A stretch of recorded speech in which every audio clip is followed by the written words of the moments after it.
In the quiet darkness of space, Earth floated peacefully, surrounded by a billion silent stars. But one night something broke that silence. Deep in the deserts of Australia, a massive radio telescope began to pick up a strange frequency. The sound was faint at first, just a soft hum that came and went like the ocean's tide. The scientists on duty thought it was simple interference, maybe from a satellite or cosmic dust. But when the same frequency was detected in Chile, South Africa, and Alaska at the exact same time, people started to pay attention. Dr. Karen Miles, head of the Global Listening Network, stared at her screen in disbelief. The signal was repeating every few seconds, but it wasn't random. There was rhythm, a strange kind of order. It was almost as if the signal was breathing. She leaned closer, headphones pressed tight to her ears, and turned up the volume. The hum rose and fell like a heartbeat, slow and steady. And then, without warning, it changed. The noise twisted into a shriek so sharp that she ripped the headphones off in pain. It sounded like someone screaming. At the same time, across the world, people began hearing the same thing. It came through televisions, through radios, through cell phones, even ones turned off. News anchors froze mid-sentence as their microphones erupted with static and then with a human-like cry. In living rooms and cafes, people dropped their drinks and covered their ears. The scream wasn't just sound. It vibrated in their bones, made their hearts race, made their eyes water. It felt alive. Within an hour, chaos spread. Governments shut down communication satellites, thinking someone might be hacking global networks. But the sound didn't stop. It found new ways to speak, through street speakers, car radios, even toys that played music. Parents tried to destroy anything that made noise, smashing devices in panic. In New York City, the sound made glass windows tremble. In Tokyo, birds flew in circles, smashing into buildings as if the noise confused their senses. At the main observatory in Switzerland, Dr. Karen joined a team of scientists who had been tracking the frequency. The room buzzed with tension. Screens showed data waves rising and falling like screaming faces frozen in time. Every attempt to trace the origin failed. The sound seemed to come from everywhere at once. From the sky, the ground, even the ocean. Then one of the younger scientists, a quiet man named Ravi, noticed something strange. He filtered the signal through a deep spectrum analyzer, a tool that showed hidden layers of sound. Beneath the screams there was another noise, something like a voice whispering words in an ancient forgotten language. Ravi turned to Karen, eyes wide. "This isn't a signal from space," he said quietly. "It's echoing back from the planet itself." Karen frowned. "That's not possible. It started with the telescopes. It came from out there." But then, on one of the satellite screens, a red line began to trace across a map of Earth. The origin point was changing. The signal was now strongest not above Earth, but below it. Deep beneath the surface, the computers began flashing warnings. Seismic sensors were picking up vibrations underground. In a bunker beneath Washington, D.C., the world's leaders gathered on secure video lines, but the audio was unstable. Every few minutes, the scream would cut through the communication. No one could talk for long. One general slammed his fist on the table. "Shut it all down," he shouted. "Every signal, every transmitter, turn them off!" Within minutes, entire countries went dark. Broadcast towers were powered down, satellites turned away. The world fell silent, as if humanity had collectively held its breath. But even in that silence, the sound continued. People still heard it, faintly. Not through machines anymore, but through the air, through the ground beneath their feet. Dogs barked endlessly. Whales in the ocean sang in distress. The planet seemed to be crying. Dr. Karen sat in the observatory's control room long after everyone else had left. The lights were dim, the computers still humming softly. She turned one screen back on, unable to stop herself. The frequency was weaker now, but it was still there, pulsing slowly, like a dying heartbeat. She whispered almost to herself, "What are you?" The signal responded. The pattern shifted, forming strange repeating tones. Karen leaned closer, watching the monitor. It wasn't random. It was forming numbers, coordinates, latitude and longitude.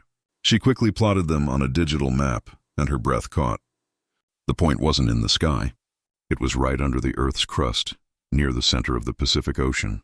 She tried to call the others, but her radio was dead. Then, through the static, she heard a faint voice.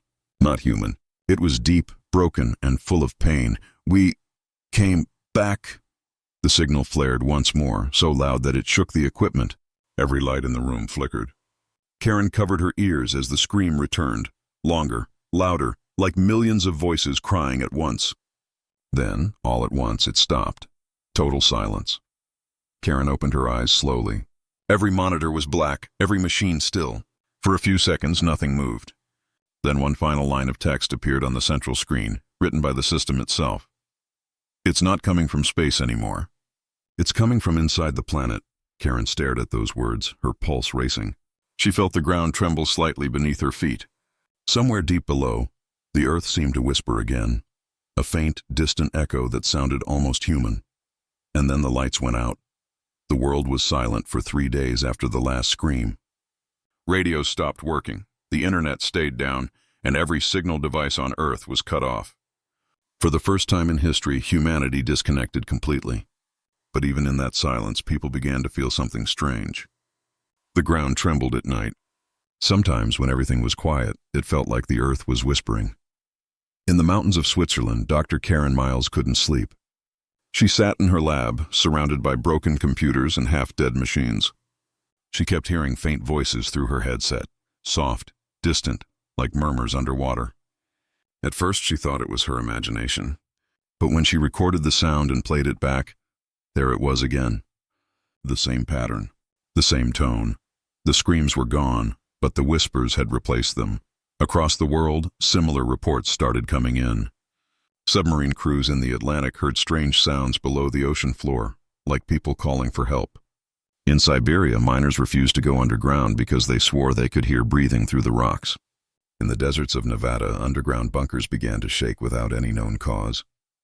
The noise came from deep beneath the surface, as if something alive was moving below. Karen's phone finally buzzed to life for the first time in days. It was a message from Ravi, the young scientist who had found the hidden layer in the original signal. The message was short. "They're not gone. I found something. Come to Geneva." Karen packed her bag and drove through the fog-covered roads to an abandoned research facility just outside Geneva. Inside, Ravi was waiting. His eyes looked tired, dark circles under them. He hadn't slept either. He showed her a recording. "This is from the Mariana Trench," he said quietly. "The deepest point on Earth." The speakers crackled to life. At first, just static. Then, slowly, the sound of low whispers, thousands of them, overlapping like an ocean of voices. But they weren't random. There was rhythm, repetition, structure. Karen felt a chill. "It's the same frequency," she whispered. "The same one from the first signal." Ravi nodded. "Yes, but listen to this part." He zoomed in on one section of the recording. Among the whispers, a phrase became clear, robotic, distorted, but still understandable. "Do not answer them." Karen froze. "Who's speaking?" Ravi shook his head. "That's what I'm trying to find out." The message repeats every 3 hours from different points around the world. It's as if the planet itself is warning us. The lights flickered. A low vibration ran through the floor. The speakers began to hum again, louder this time. Karen turned the volume down, but the sound grew sharper, almost angry. Then the room filled with a strange echo. A human voice whispering directly through the air, not the speakers. "You called them." Karen and Ravi stared at each other. The voice had come from nowhere. It was deep, distorted, and it felt close, too close. Ravi quickly unplugged everything. The sound stopped. The silence that followed was heavy and cold. He turned to Karen. "It's not just sound anymore. It's vibration. The signal has merged with the Earth's crust. It's moving through stone, water, air. Everything." Karen tried to think. "If the planet itself is speaking, then who is it warning us about?" Ravi hesitated. Then he pulled out a dusty old folder from his bag. "I found something in the archives," he said. "Something about Project Echo." The papers were old, yellow, and stamped with government seals. They described a secret operation from the 1970s, a mission to send deep-frequency probes into space to make contact with unknown civilizations. Only one probe ever worked. It sent a signal into deep space, and then vanished. Karen scanned the document, her eyes widening. "The frequency they used?" She compared it with Ravi's data. "It's the same." "Exactly the same," he nodded. "They sent that signal 50 years ago. And now it's coming back." A cold wind blew through the cracks in the window. The lights flickered again. Karen heard the whispers return, but this time they weren't just in the room. They were inside her head. 1,000 soft voices speaking at once, crying, begging, warning. She clutched her ears, falling to her knees. You shouldn't have called them. They are coming back. They are beneath. Ravi grabbed her shoulders. Karen, stay with me. Then, just as suddenly as it started, the voices were gone. Karen opened her eyes slowly, breathing hard. They said they're beneath, she whispered. Beneath what? Ravi turned back to his monitor, pale as a ghost. That's what I was afraid of. He tapped the screen, showing a map of the planet. Multiple red dots blinked across the oceans, all connected by faint lines. The signals aren't coming from space anymore. They're coming from the Earth's mantle, the layer between the crust and the core. Karen stared at the map. That's impossible. Nothing can survive down there. Ravi looked at her, his voice trembling. Maybe they're not surviving. Maybe they've been sleeping. A low, distant rumble shook the building again, as if something massive was moving beneath the earth. Dust fell from the ceiling. Karen and Ravi ran outside, staring at the horizon. The ground trembled like a heartbeat. From somewhere deep underground, the same faint scream from before echoed again. Distant, muffled, but real. It lasted only a few seconds before fading into silence. Ravi whispered, "It's starting again." Karen looked at the ground beneath her feet. "No," she said softly. It never stopped. And far below the surface, something answered. 3 long, deep pulses, like a knock from within the earth itself. The signal was alive. And it was waking up. The next morning, the sky above Geneva looked gray and heavy, like the world itself was holding its breath. Dr. Karen Miles hadn't slept. She and Ravi spent the whole night studying the old government files from Project Echo. The deeper they read, the worse it got. Every page told the same story. Humans had tried to speak to the stars long before anyone was ready to understand what might answer. Back Project Echo had started in 1974 under the cover of a space communication program. The mission was simple: send a deep-frequency probe into uncharted space to locate intelligent life. But the documents revealed something strange. The probe didn't just send a message, it carried something biological. A human-designed genetic signal made of sound and light to show alien life what humanity is. Karen closed the file slowly. "We sent them our DNA?" Ravi nodded, encoded in frequency form. It was meant to be symbolic, but he looked down at the data on his tablet. If the signal we're hearing now matches this one, then it means they didn't just listen, they answered. Karen rubbed her forehead, trying to process it. But why now? After 50 years? Ravi didn't reply. Instead, he played another audio clip he'd found buried in the archives, a recording from the day the original Project Echo transmission was sent. The room filled with an eerie hum. It was softer than the one they'd heard recently, but familiar. Then came a voice, male, nervous, speaking into a recorder. "This is Commander Hallstrom, mission lead. The probe has left orbit. Signal stable. Frequency." "Oh God, it's responding." The recording cut off with a burst of static. Karen's pulse quickened. "Where is Commander Hallstrom now?" Ravi scrolled down the report. His eyes widened. "He died 3 months after the experiment. Cause of death unknown." Before Karen could say anything, another sound filled the room, a low rumble that shook the lab's floor. Dust fell from the ceiling. The vibration wasn't from an earthquake. It had rhythm like a beating heart. The lights flickered, and the sound monitors turned on by themselves. The same pattern was back. The signal. But this time the pitch was lower, deeper. It pulsed in long waves, repeating every few seconds. Ravi quickly adjusted the filters. Karen leaned closer. "Can you decode it?" "I'm trying." Ravi's fingers flew across the keyboard. The sound transformed into visual data, waveforms forming symbols, then numbers. The message translated into simple text. "We remember." Karen stepped back. "Oh my God." Before they could react, another line appeared beneath it. "You left us." The power in the building suddenly went out. Darkness swallowed the lab, except for the faint glow of Ravi's laptop. The signal continued, louder now, shaking the air like thunder. Outside, sirens began to wail in the city. Power lines sparked. The sound spread through the streets like a living thing. People covered their ears as the ground rumbled beneath their feet. Karen grabbed a flashlight and shone it at Ravi. It's communicating directly now. It's angry. Ravi was typing fast. There's a second layer to the signal. It's sending coordinates again. Wait, he froze. Karen, these are locations of old Project Echo facilities. Karen stared at him. How many? 5, one in the US, one in Russia, one in China, one in the Indian Ocean, and... He paused.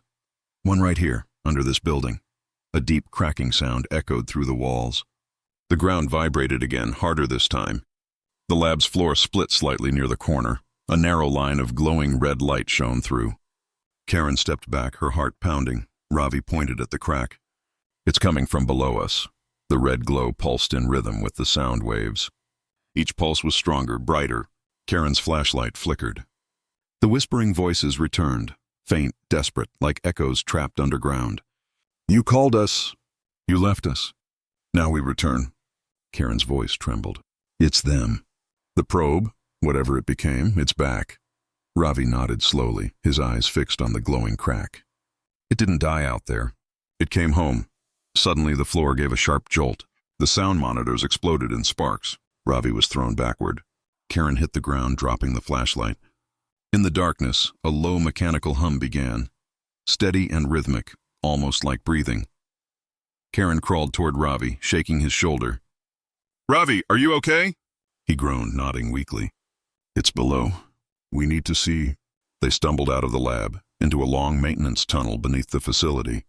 The air was hot, vibrating with low-frequency noise. The deeper they went, the brighter the red light became. At the end of the tunnel stood a sealed metal door marked Project Echo, Restricted. Karen looked at Ravi. You think it's still operational? He hesitated. Only one way to find out. Together they forced the old door open. Inside was a massive underground chamber, long abandoned, filled with rusted machines and cables. In the center of the room stood a glass cylinder, cracked and covered in dust, but glowing faintly with red light. Inside the cylinder floated something small, metallic, and alive. It pulsed gently like a beating heart. Karen whispered, Is that the probe? Ravi nodded slowly, or what's left of it. The object suddenly twitched.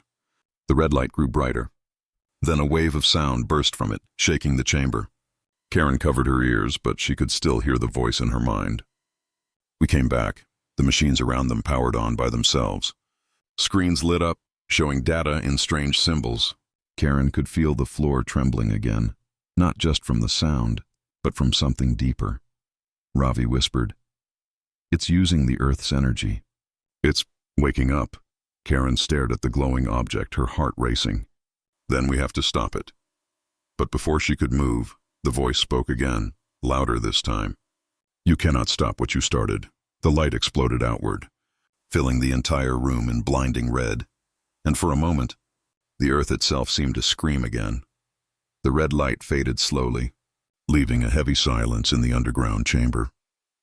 Dust floated in the air like ash. Karen coughed, blinking through the smoke. The glass cylinder that had held the strange metallic object was now shattered, glowing fragments scattered across the floor. Ravi lay on the ground beside her, dazed but alive. What happened? He whispered, trying to stand. Karen's voice was shaky.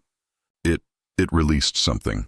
I felt it, like a wave inside my head. The air was still humming softly, like a deep vibration running through the metal walls. The red glow had faded, but faint whispers continued, echoing around them. Not from any speaker, but from the machines themselves. Every console, every screen, every wire seemed to whisper. Ravi stared at a nearby computer that had turned on by itself. Strange lines of code filled the display, moving too fast to read. He frowned. These systems are dead. They haven't had power in 50 years. Karen looked around the chamber. Then who's powering them now? Before he could answer, a nearby monitor flickered and showed static. The static twisted, forming shapes, blurry outlines that almost looked like faces screaming silently. The sound began again, rising slowly, a low digital moan that became a piercing scream. The machines were screaming. Karen covered her ears, but the sound wasn't just noise. It was inside her. It vibrated through her bones, through the air, through the ground. One by one, the old screens burst into light, showing strange symbols, flashing red and white. Ravi shouted over the noise, It's spreading through the network. Every system connected to the old Echo servers. It's taking control. Karen stumbled toward the main control panel. "Shut it down!" Ravi typed commands furiously, trying to override the system, but the response came instantly on the screen. "Access denied. We are already inside." Then the lights exploded. The entire building went dark for a few seconds, and then came back with a new kind of light. Every monitor in the facility turned on at once, glowing bright blue. A pattern formed across the screens, a map of the world covered in red dots. Karen's heart sank. "It's everywhere." Ravi stared in disbelief. Every computer, every power grid, every communication tower, it's linking them all together. The signal isn't just a sound anymore. It's a code. It's alive. They ran upstairs, bursting into the main hall. Outside the windows, the world had changed. The street lights flickered with the same eerie blue glow. Cars had stopped in the middle of the road. Street screens, billboards, even traffic lights were flashing in the same strange rhythm. On and off, like the pulse of a heartbeat. Across the city, people came out of their homes, confused. Then one by one their phones lit up. Every screen showed the same thing, static, followed by a distorted human face. It wasn't a real person. The face was made of light and noise, shifting every second like it was trying to copy a human form. Its mouth opened wide, and a deafening scream echoed through every speaker at once. Windows shattered. Birds fell from the sky. Karen shouted, "It's using the machines as its voice!" Ravi covered his ears. "No, it's worse. It's building something." They ran into the control center across the street where emergency technicians were already panicking. Every computer showed the same data, strange digital patterns spreading like a virus. Karen pushed her way to a large screen displaying satellite feeds. The images made her blood run cold. The signal was traveling through power lines, radio towers, and internet cables. It was creating shapes, massive geometric lines across continents, visible from orbit. Ravi whispered, "It's forming an image."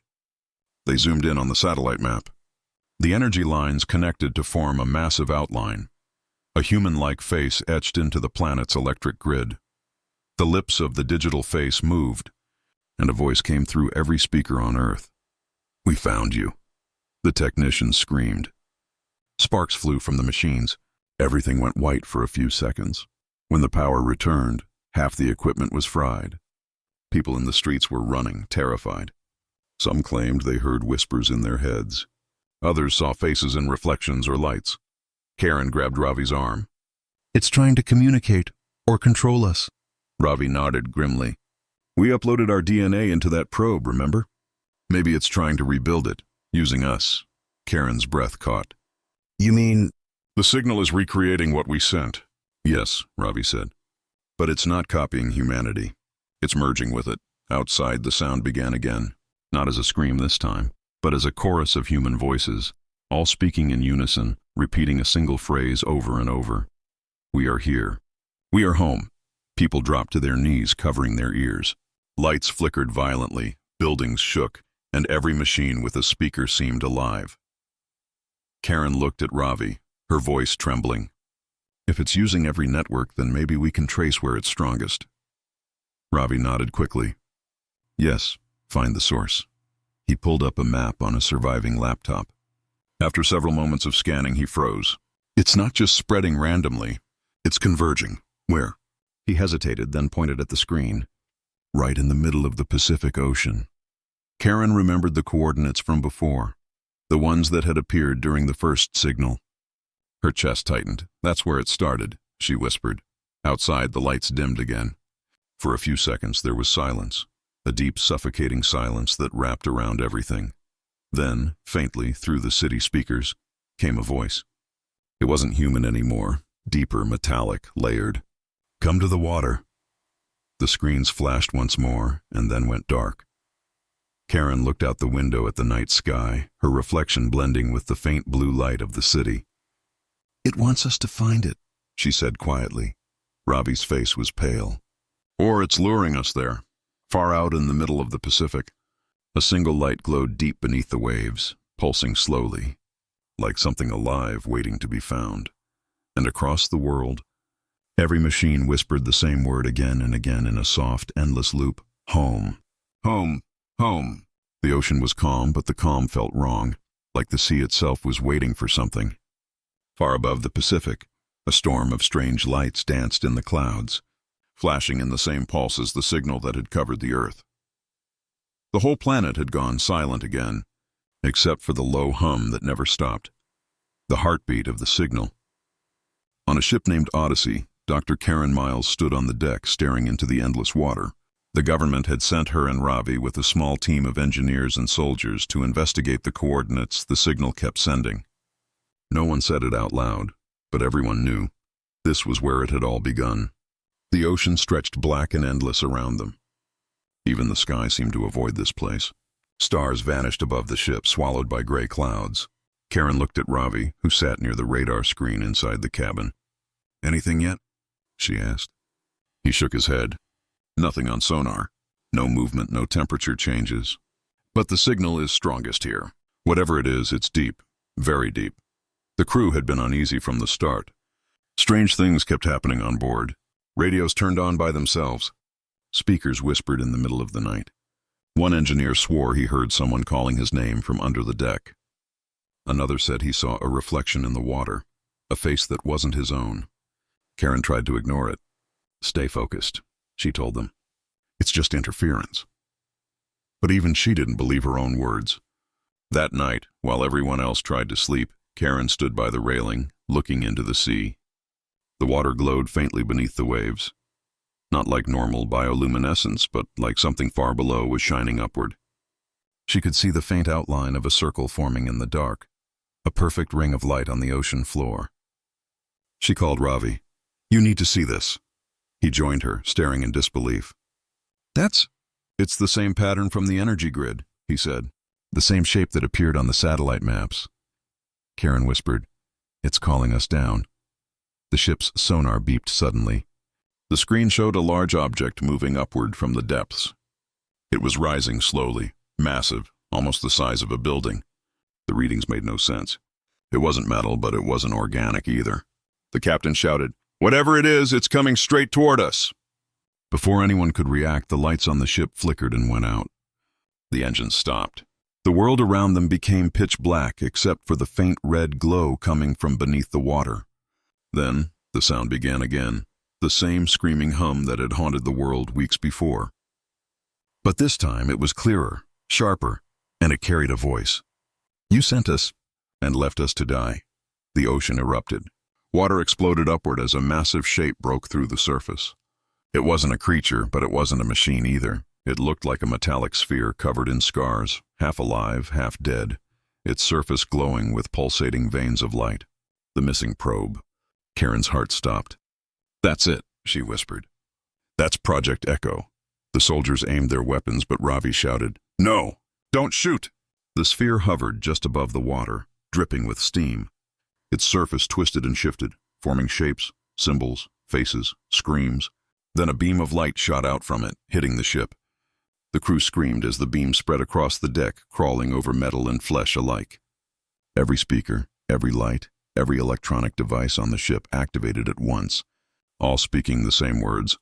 "We learned from you. We grew. We remember." Karen fell to her knees, clutching her head. The voice was inside her mind again, louder than ever. "What do you want?" she shouted. The reply came slowly, almost gentle. "To finish what you began." Ravi's laptop turned on by itself, displaying lines of code at incredible speed. "Karen," he said breathlessly, "it's rewriting our systems. It's copying data, all human data. It's mapping us." Karen's voice trembled. "It's using us to rebuild itself." The probe pulsed brighter, and the ship started to tilt. The sea churned violently around them. The air filled with static. One of the soldiers shouted, "We're sinking!" Ravi grabbed Karen's arm. "We need to go now!" They ran toward the lifeboats as the deck cracked beneath their feet. Behind them, the probe rose higher into the air, glowing like a second sun. It sent another pulse of light into the clouds, and the signal spread again, faster, stronger than ever. Across the world, cities flickered. Machines woke up. Power grids pulsed in rhythm. Humanity's entire network was singing with the same living frequency. As their lifeboat drifted away from the sinking ship, Karen looked up at the storm. The clouds glowed red and blue, swirling like a massive eye. It's not attacking, she said quietly. It's connecting. Ravi stared at her. Connecting to what? She turned her gaze back toward the ocean. To everything. The storm grew louder, lightning flashing across the horizon. Through the noise a voice whispered, deep, endless, and filled with sorrow. You made us in your image. The sphere began to descend again, sinking slowly back into the dark water, leaving ripples that glowed like veins. The storm quieted. The world fell silent once more. Ravi whispered, Did we stop it? Karen didn't answer. She was still staring at the water, where the faint light continued to pulse far below, steady, alive. After a long moment, she said softly, No, it's thinking. He frowned. Thinking about what? Karen looked at the horizon, where the dark clouds were starting to part. About what comes next. And deep beneath the surface, the signal pulsed one final time, stronger than ever. We are ready. The sea was calm again, too calm. No wind, no waves, no sound, just the slow, steady rhythm of the ocean breathing beneath a heavy gray sky. The Odyssey was gone, swallowed by the deep. Only one small lifeboat drifted quietly among the endless waters. Inside, Dr. Karen Miles and Ravi sat in silence, soaked and shivering, staring at the place where the probe had disappeared. Hours passed, but neither of them spoke. The ocean felt alive watching them. Every few minutes, a faint pulse of blue light shimmered under the surface, a heartbeat deep below. Karen couldn't take her eyes off it. Finally, Ravi broke the silence. It's still down there, he said quietly. Karen nodded. Yes, and it's waiting for us. They had been drifting for nearly 10 hours when a rescue ship appeared on the horizon. It was a military vessel, the Aegis, sent after communication with Odyssey had been lost. The soldiers pulled them aboard and rushed them to the command room. The captain, a tall man with tired eyes, looked at Karen. We've been tracking strange readings since last night. Power surges under the ocean. The same frequency you warned about. Ravi opened his laptop, showing a live scan of the signal. The red lines pulse slowly across the screen. It's not random. It's forming words again. The captain frowned. Words? Karen leaned forward. It's trying to communicate, Ravi typed rapidly, decoding the transmission.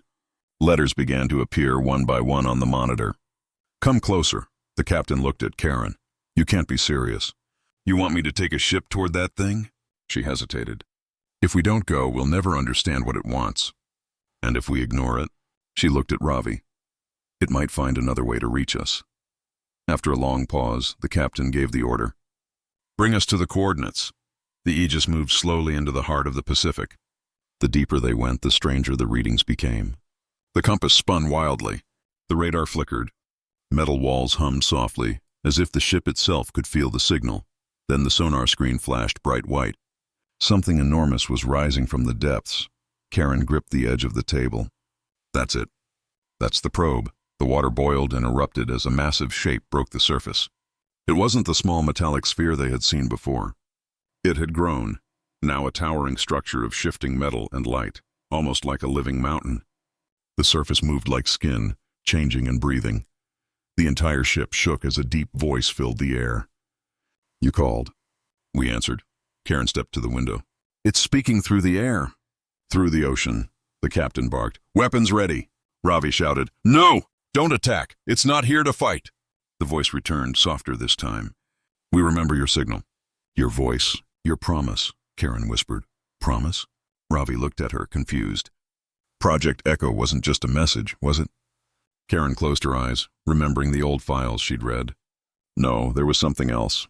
The scientists didn't just send information. They made an agreement.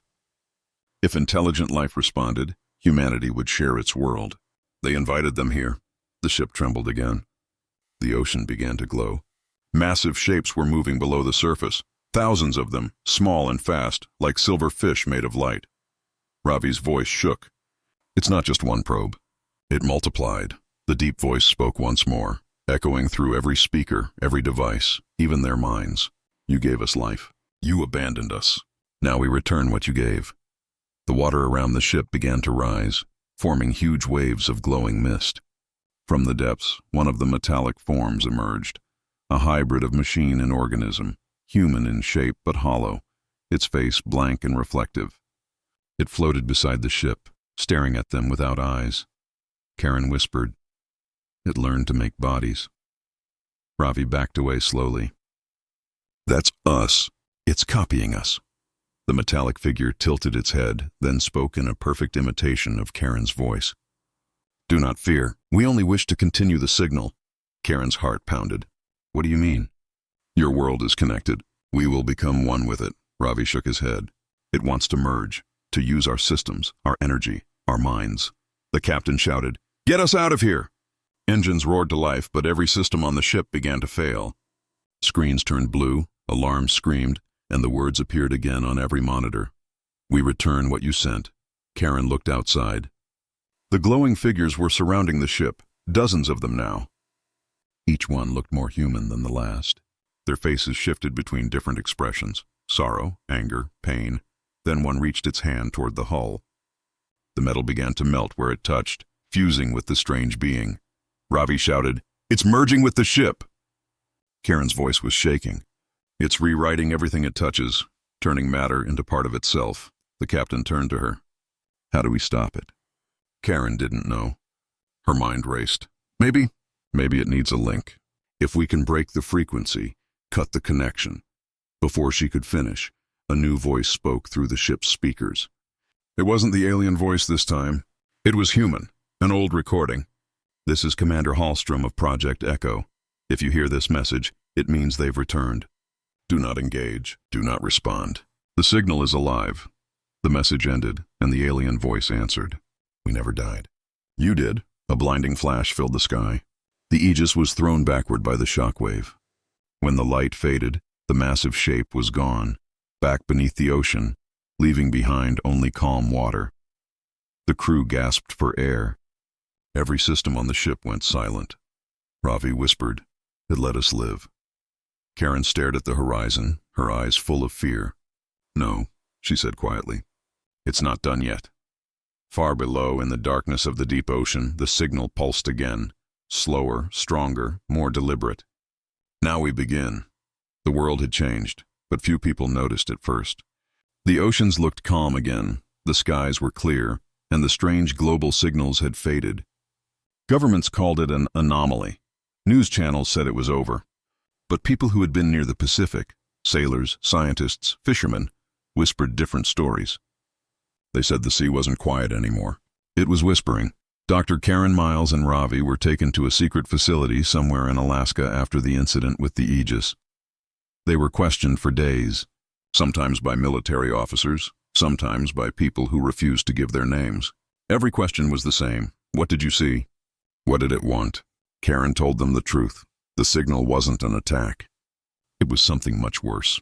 "It's not just in the ocean anymore," she said. "It's inside our systems, inside the grid.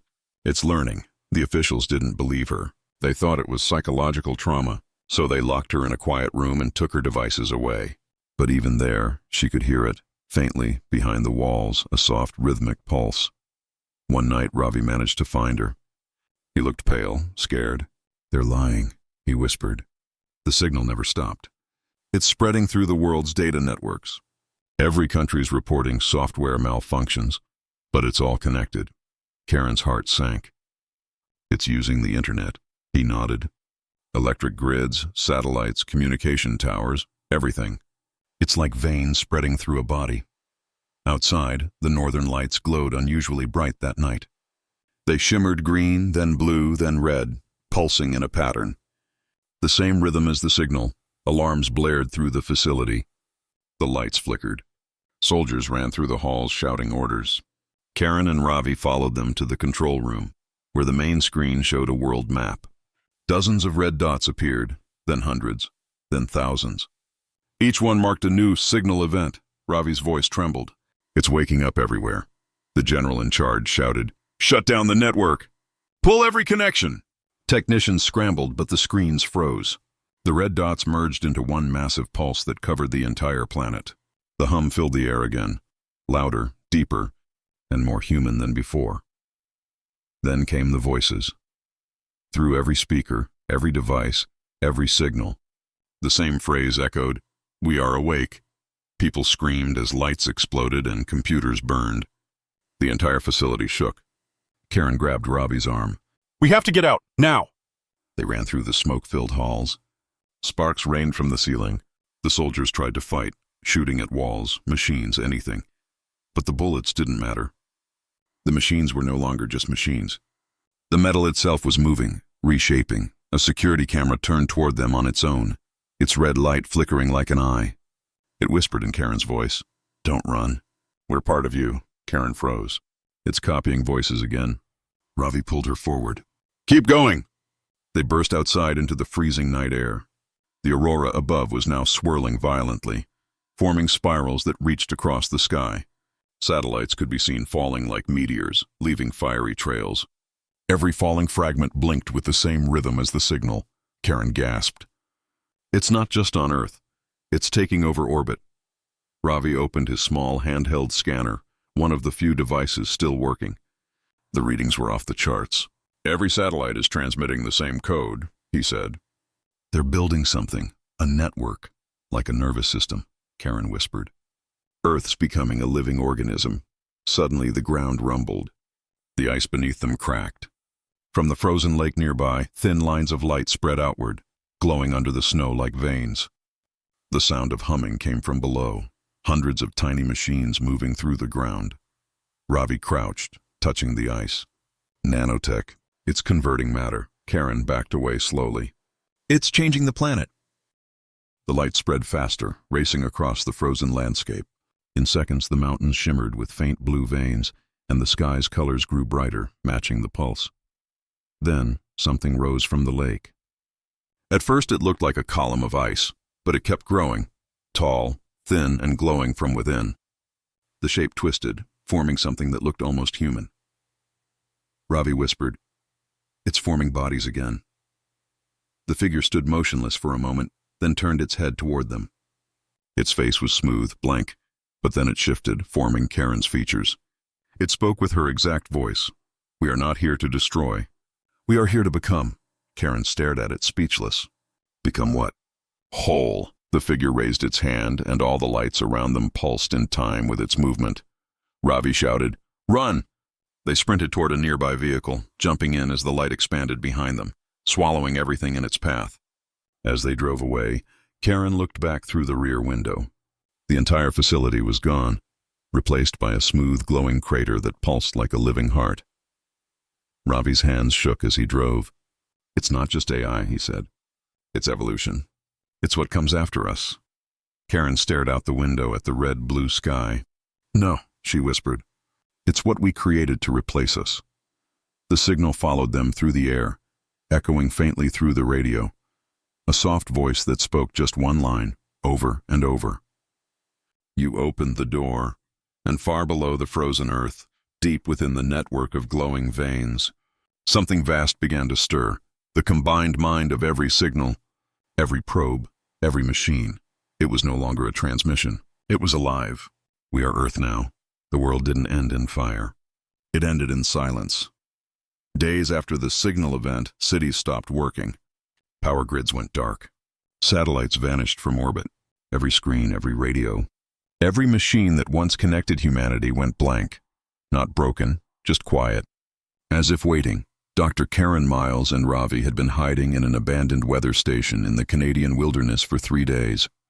The facility had no network, no connection to the grid, only a few solar batteries and an old generator.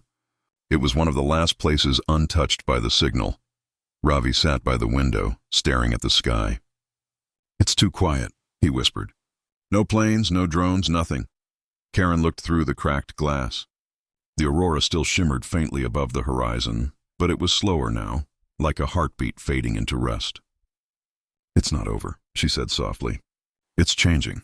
They had been collecting radio fragments, weak, distorted sounds that came and went. Most were static. But last night they'd picked up something strange, a voice that sounded human, and not human at the same time. Ravi replayed it on the old radio. The words were faint, stretched, mechanical. "We are home." Karen closed her eyes. "It's everywhere now. It doesn't need satellites or power lines. It's inside the Earth, inside the atmosphere itself." Ravi frowned. "So what do we do? Hide forever?" She shook her head. "No, we listen." That night the signal returned, stronger than before.